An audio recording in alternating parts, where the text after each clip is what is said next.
কক্সবাজারের ঈদগাঁওতে শীতকালীন সবজি চাষে ব্যস্ত কৃষক-কৃষানীরা। ঈদগাঁও থেকে আবু হেনা সাগরের পাঠানো তথ্যচিত্রে রয়েছে বিস্তারিত।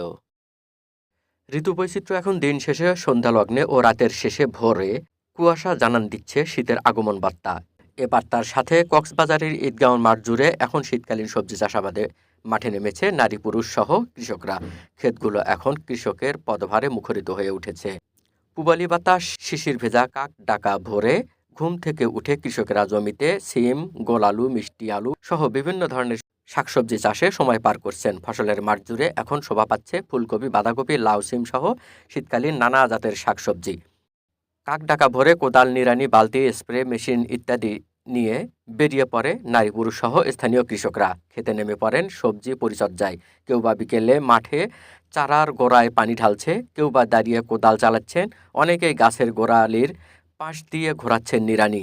কেউ কেউ খালি হাতে গাছগুলো ঠিক করছেন, আবার অনেকে নুয়ে পড়া চারার স্থলে সতেজ চারা প্রতিস্থাপন করছেন। এভাবে শীতকালের সবজি নিয়ে চলছে কৃষকের কর্মযজ্ঞ।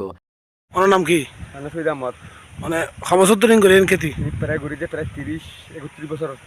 ইয়ার সত্তর জায়গা মেয়ে গজন দেয়া বছর ইয়ার মাঝে আছে যে প্রায় গিয়া আছে 22 করা।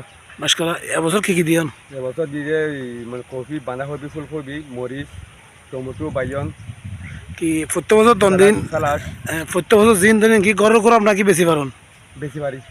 এবছর বেশি বার আশা করছেন না? আল্লাহ বেসালি না কই যাবেন। প্রত্যেক বছর করে প্রত্যেক বছর প্রায় 1,000 কেজি আছে আপনি। বিভিন্ন বিভিন্ন ক্ষেত্রে আলু, মরিচ, ফেলন। ইয়াত কদ্দুর নিয়ম মাঝে ধরেন 22 করা।